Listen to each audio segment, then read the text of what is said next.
Here we go. Yes, sir. The boys are back in town. Rap Sports News, RSN RSN Podcast. Chill. What's going on, man? Got another one. Another week down. Yes, sir.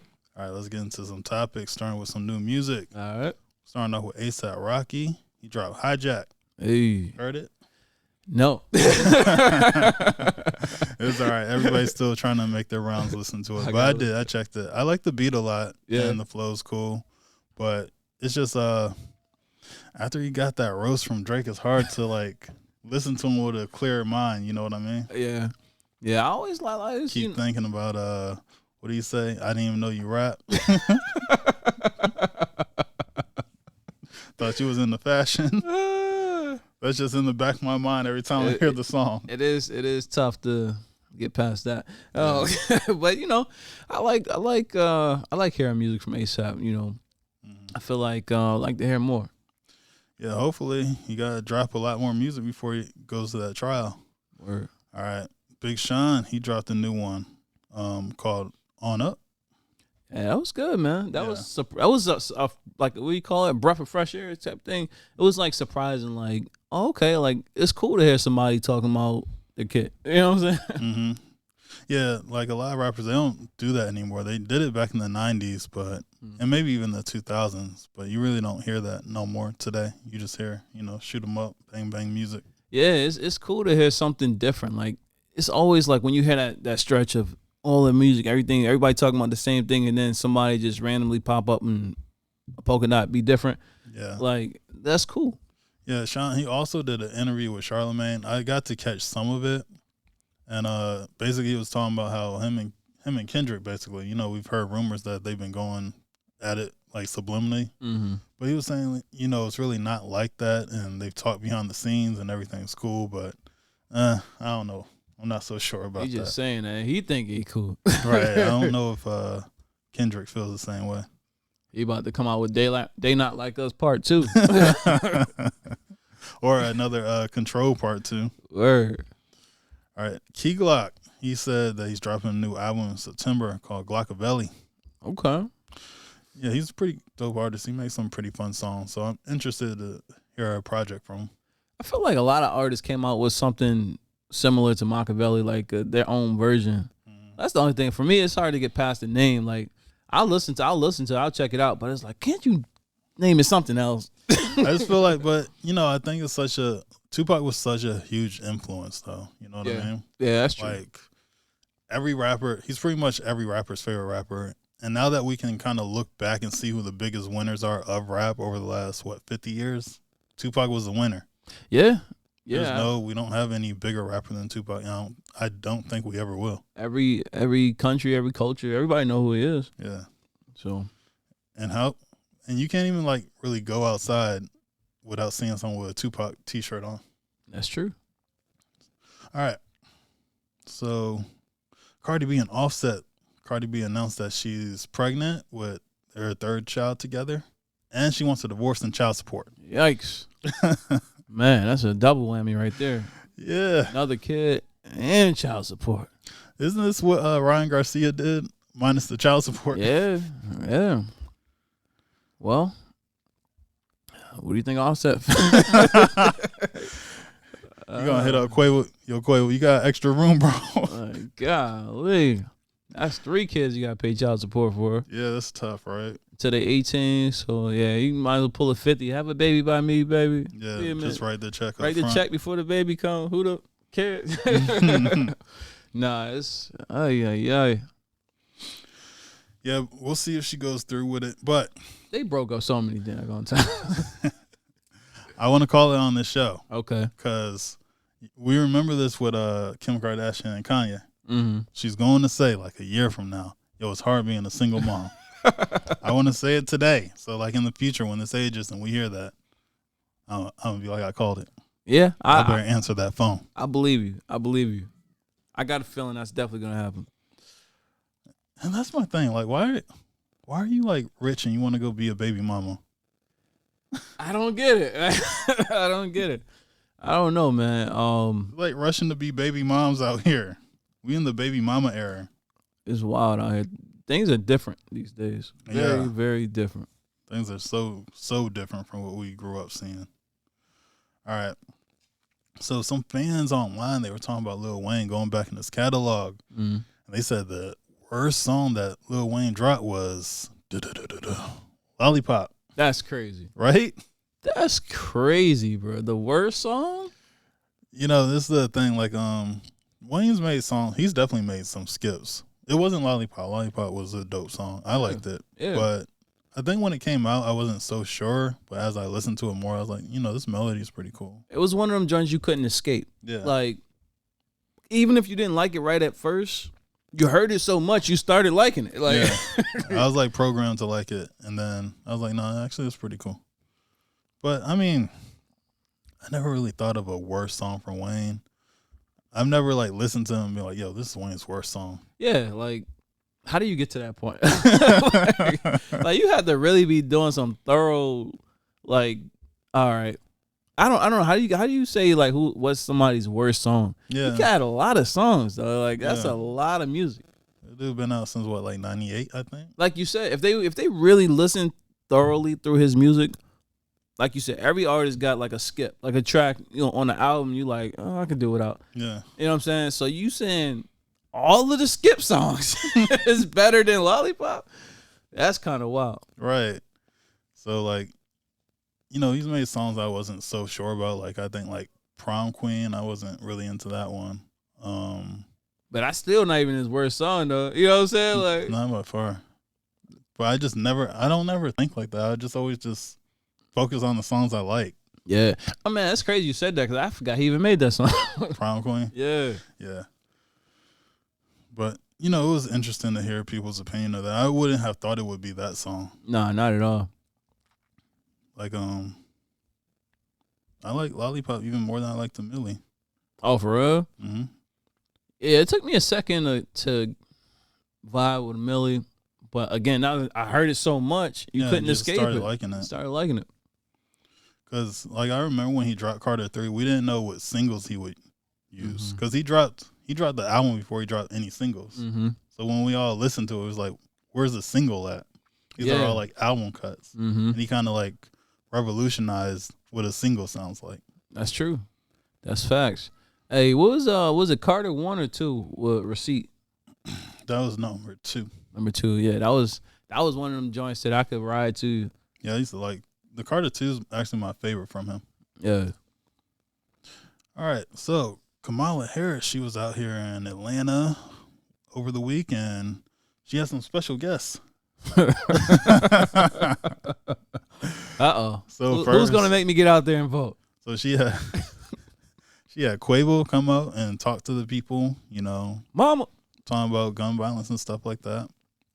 And then, of course, she had Meg Thee Stallion Oh man. twerking that booty on stage for you black people. Look at the butt. Jiggle, jiggle, jiggle. Jingle, jingle, jingle. Yo, to me that's a slap in the face. Like, Yeah. like would you have done that if there was in a not to sound racist or anything like that, but if there was a historically like Indian audience base or a historically white audience base, you come to Atlanta, so it got to be like that. Right? like, come on, bro. Would you have done that in Iowa? Right. You know what I mean? Like, But it's funny that you say that, right? Because who Kamala has to win over if she wants to be president, she has to reach middle America. And they're watching her. Those swing states, all those swing states that sometimes they're red, sometimes they're blue, they're watching her. They're watching Trump. So they can see her do that. Screw if Atlanta votes her. More than likely she might get Atlanta's vote. But she has to win over those other states, and they don't want to see stuff like that. That's middle white America. yeah. Yeah, that's I think they're both doing it to a degree, but she did worse. like Trump brought out what's her name? What the shade? Amber? Amber Rose. But Amber didn't do nothing ratchet. Yeah, she ain't do nothing ratchet. I mean, the tattoos on the face was a lot, but Yeah. I don't know. I feel like I think that might backfire against her, like you just said. yeah, for sure. But I mean, for me personally, I'm okay with her shooting herself in the foot. All right. So, Julio, Oh. 4 of his shooters got caught. Man, so it's like a month later. I think Julio died like late June, Mm-hmm. and the people that shot him, they got caught over the week, and they caught 3 on the same day. And then they caught 1 later, and I think 1's still on the loose. Man, I wonder how they caught him so fast. Oh, It's not even that fast, but you know what I'm saying. So like there were cameras in that parking lot. Like they got it off of a Tesla camera. Just when you thought you got away. Yeah. Damn Teslas. So they subpoenaed the cameras, and they rewound it back, and they seen them and how they set up and how they applied it on when they came out, all that stuff. Damn. Heard them talking. The new secret agents is the Tesla drivers around here. Yeah, so what I learned, what that taught me, that they record 24/7. As long as they're charged, they're always recording. Oh, wow. Yeah. So if you're going to do some dirt, make sure there ain't no Teslas. Make sure ain't no Tesla. Is that a cyber truck? Right. Oh, no. But yeah, and it was crazy, right? Because when they caught 3 of them, it was like storming. It was like pouring rain. You know, they're out in Tampa, so it rains a lot. Yeah. I was like, man, that's crazy. Or Jacksonville. One of those places. Jacksonville or Tampa. That's wild. All right, T-Pain. He had a show out in Mississippi, and the crowd turned on him. Not T-Pain. Not Mr. Buy You a Drink. And, yeah, they bought a drink, and they threw it at him. Dang, what he do? What he said something to make him mad or what? Nah, I think they was just, drunk and just having too much fun. And he said, hey, man, as someone that's about to turn 40 this year, I do not have to be here. And hopefully he left. I don't know what happened, but I just heard the statements. But that's wild, right? That's crazy. Like, that's one of the last people I would have thought. Right. I would have thought Lil Jon would have got thrown out. I can't even, why are you throwing drinks at T-Pain? What did he do? That's crazy. He ain't got no. He's like one of the nicest artists. Like one of the most down to earth artists that we know. Yeah, that's wild. Damn. Yeah, but shout out to T-Pain. When you come to Atlanta, we ain't gonna do you like that, bro. I was just thinking when you were saying I had a moment, I was thinking of all the artists I would rather have drinks thrown at than T-Pain. There's so many, right? There's so many. I had a long list in my head just going down. I can think of 2 off top. Oh. All right. So Trump, he was attacked at the NABJ this week. He sat down with them, and just off rip, one of the reporters started asking him questions about, what was it? What did she say? Him being racist. Yeah. So she was just asking questions, just putting it out there, anything that would make him look bad at the time. Yeah, and it's crazy, right? Because I hear both sides of the argument with people. Depending on who I talk to when I'm out and about, some people are saying, man, that's terrible how they came at Trump. Mm-hmm. They show no class. And then I hear other people like, oh, Trump does that to all the other reporters, and when somebody do it to him, he can't take it. What do you think about it? Nah, I think that he handled it well. He told her, hey, that's like the rudest thing that someone's ever approached me on, stuff like that. Said you didn't even say hi, stuff like that. So, I mean, he's going to go back and forth the way he does. And it's good that he would sit down with people that don't agree with him. That shows a lot, because I don't think Kamala would do the same. That's facts. I felt like, okay, if you're going to attack him, do it with class. Mm-hmm. Do it with class. And you got to be ready to follow up. Mm-hmm. I felt like when the anchor, I don't remember her name, but when she came at him with the questions and he came back at her, she didn't control the situation. He took control of the situation and ran with it. That's the alpha. That's the that alpha male came out of him. All right, oh, y'all coming for me? Right, let's play ball. Let's play ball. And it was like she took the shot, but she wasn't ready for the block and everything that come with it. She just had her shots lined up. Okay, I'm gonna ask this. Then I'm gonna follow up with that Kamala Harris question. Then I'm gonna do. You know what I'm saying? But she ain't. In her mind, she wasn't prepared for. Okay, if he come back at me, what I'm gonna say, what I'm gonna do, because she made her look a little weaker because she threw the jab, but she couldn't defend it. Mm-hmm. You know what I'm saying? My favorite part was when he said black jobs again. Where she was like, "What have you done for black people as a whole?" Then, of course, he talks about the HBCUs. And he was saying that while he was president, he helped with black jobs or helped like black people be employed, stuff like that. And then she's like, what are black jobs? And he said, any job, which is what I said a while back. I said he meant any job occupied by black people. He said anybody who got a job. Right. What if he would have went off? What if he would have been like stealing's a black job? Or that would have been wild. Stripping's a black job. Well, we got the strippers, podcasting's a black podcasters. Job. Obviously, journalism's a black job. I would have been dying laughing. I'm sorry. I would be like, as messed up as it is, I would have been like, I wouldn't. He would never do that, but I was like, man, he might need to get that off one time just to like stir the pot. You know what? This and I know we got to move on, but I saw an interview with Judge Joe Brown, and he said something about they asked him if he thinks Trump is racist, and he said, well, he used to represent 3 famous people or 3 people who were starting a business, something like that, and basically each of those people, they didn't know each other, right? And they all had the exact same story about Trump. They said they had to get money for their business or something, some kind of loan, and they went to Trump because they were in that circle. They all was like, went to the same nightclub. They said he used to see Trump out in New York, hanging with black people all the time, like just chilling. And he had a black wife or a girlfriend or somebody for some years, which they don't talk about, I guess. And so basically, the people each individually, they went to Trump. They don't know each other. They got the loan from Trump. He seen them years later, like 25 years later, or something. And he was like, whatever happened with that? And it was like, oh, yeah, Trump gave me the loan. And when I went to pay him back and the interest and all this and that, he ripped up the check and was like, okay, as long as it worked out for you, like, we good. Nice. So I didn't know that. That was a story of Judge Joe Brown he told on YouTube. And I thought that was interesting because depending on who you talk to, it's like everybody got a different story, you know what I'm saying? So I'm like, what? Yeah, so like it's just like it's kind of like this boogeyman thing. And it's kind of from both sides. I'm not just gonna place it on the left, but from the left they'll be like, oh man, racism, right? And if you really think about it, man, we've been alive 30-something years and been dealing with racism 30-something years. I'm gonna guess if we stay alive for whatever time, we're gonna deal with it then. So yeah, it's gonna be around. But in the meantime, I think the best thing for black people to do is to look at the policies and what they plan on doing or what they say they're gonna do, and kind of hold their feet to the fire on what they said they'll do. Yeah, no, for sure. You got to fact check in the sense of, okay, you promised this, what did you deliver on? Exactly. All right, let's move on. McDonald's.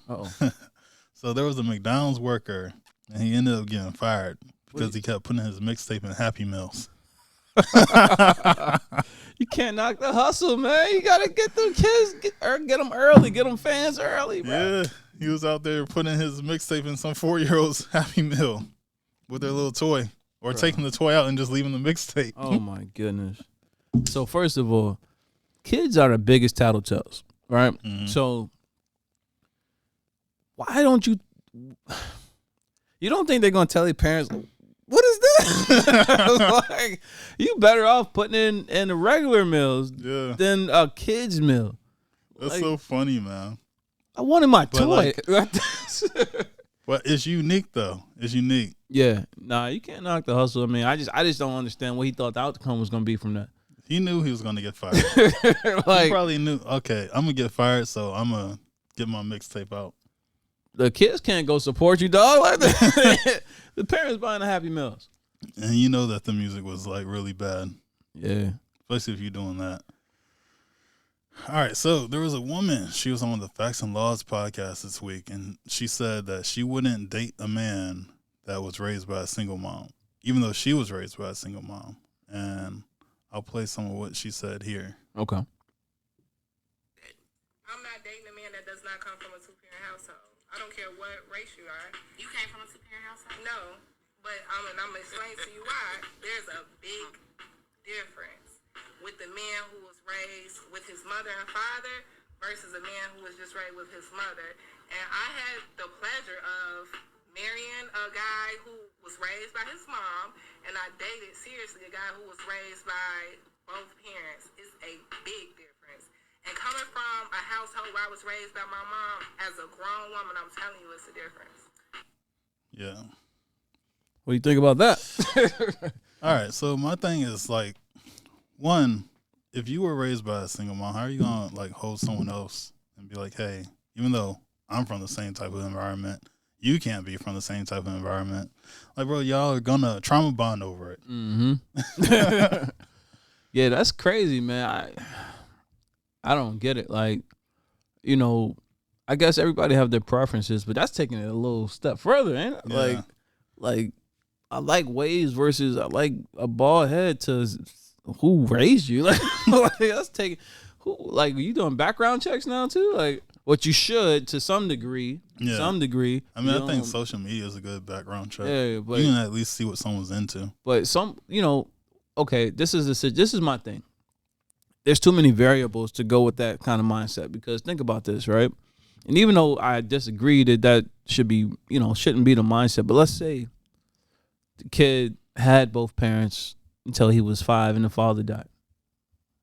Yeah. Is that his fault? He didn't ask, you know, it wasn't a choice to be a single parent household. He was by default, the parent died. You know what I'm saying? Right. Like stuff like that. It'd be like, come on, bro. Like, And I definitely don't feel like anybody should be listening to her, but it's just a unique opinion to me, right? mm-hmm. But yeah, we all have our preferences. I kind of understand it to a point, because if I meet a woman, I would rather her have both parents. If she didn't, like if she was raised by just her mom, that's okay. But I would see if there was any male figures like an uncle that was around, a grandfather that was around. Yeah, no, for sure. I mean, because you got to look at it like this. Okay, I get it. Like, you know, they say, you know, a stereotype has been like a dude raised by just women all around him is going to be, I don't want to say feminine, but not like have certain qualities that a man with both, you know, with both parents and things like that. I get that to a degree, but I feel like it's a case by case basis. You know what I'm saying? Sure. Because Definitely. like I know a guy who I spoke to the other day in the barbershop, and he told me that, you know, he raised someone's a family member's son, and he wasn't, you know, it was a single parent. The father went away or whatever, and he raised them for the other family member. You know what I'm saying? So sometimes there's situations. That's what I mean. Yeah. Stuff like that. Yep. You gotta figure out what the actual family background is. Just because someone was raised by their mom, it doesn't mean that there were no men around. Yeah, facts. Just make sure it wasn't the wrong men around. Yeah.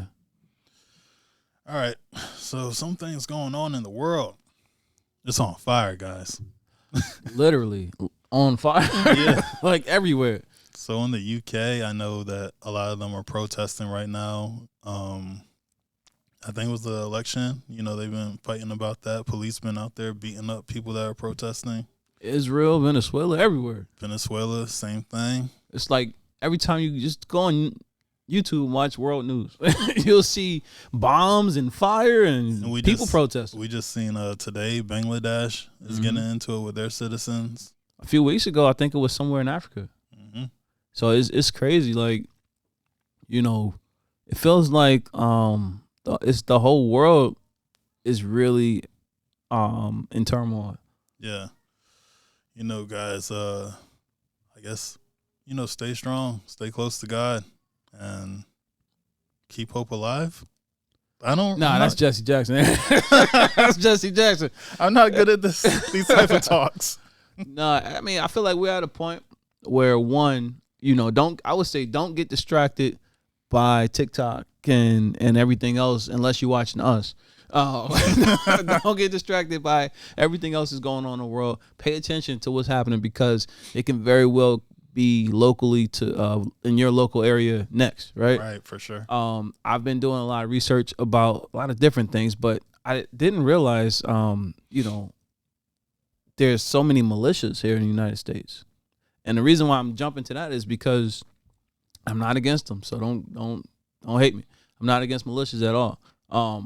I feel like you got to have your network of people who you can count on, rely on in times of situations that may come. Mm-hmm. But the reason I brought up the militias is because with all the different turmoil and things like that, That's the only thing that I'm thinking of when they say possible civil war and all these kind of things, that now you're going to start seeing more groups form and come together.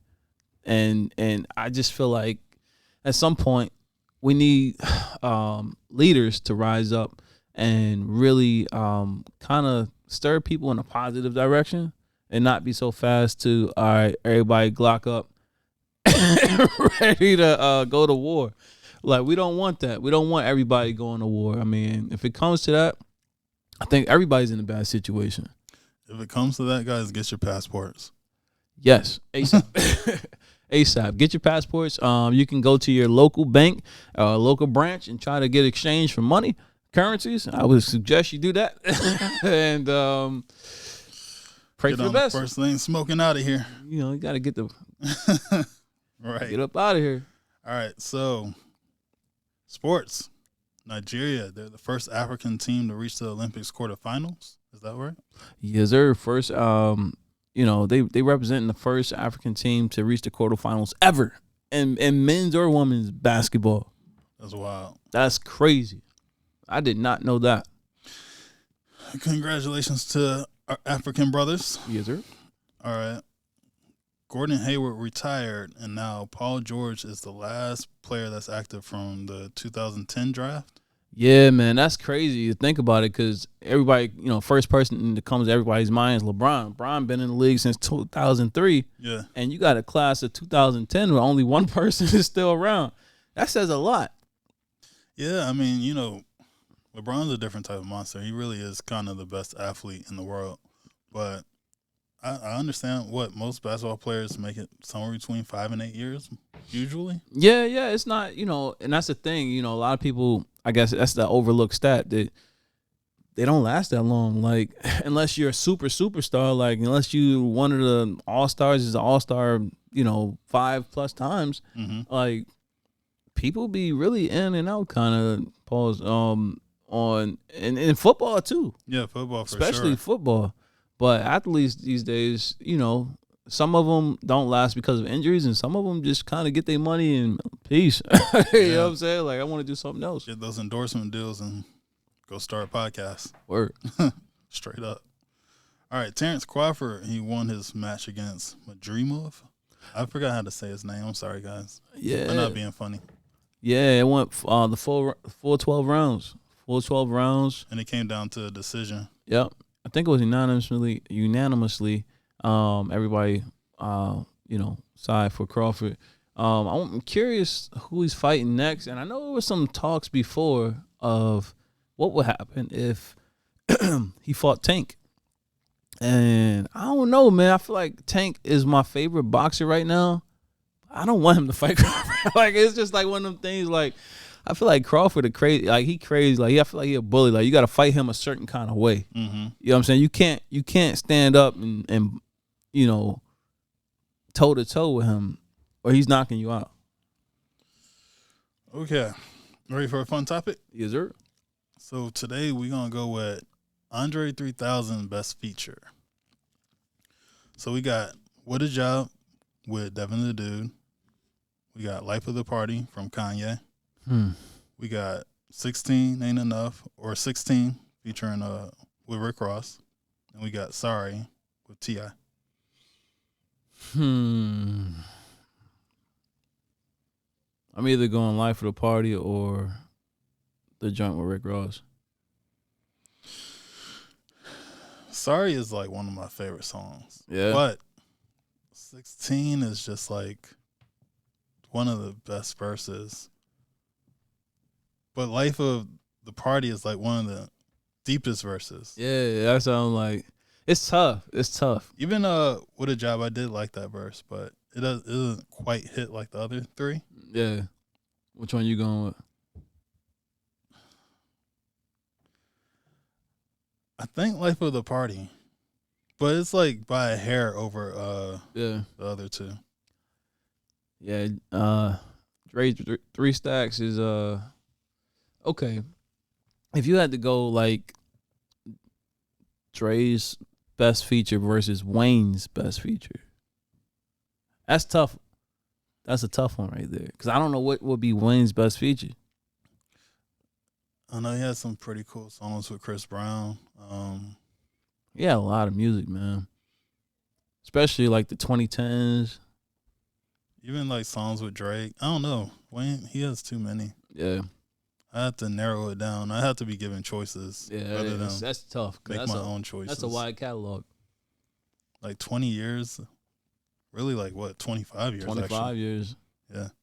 It's too much music. That's a lot of music, bro. A quarter century of music. Let them people who picked out Lollipop is the worst song, look it up. Yeah. Yeah, I don't know. But yeah, I think Life of the Party for me. All right. All right, guys.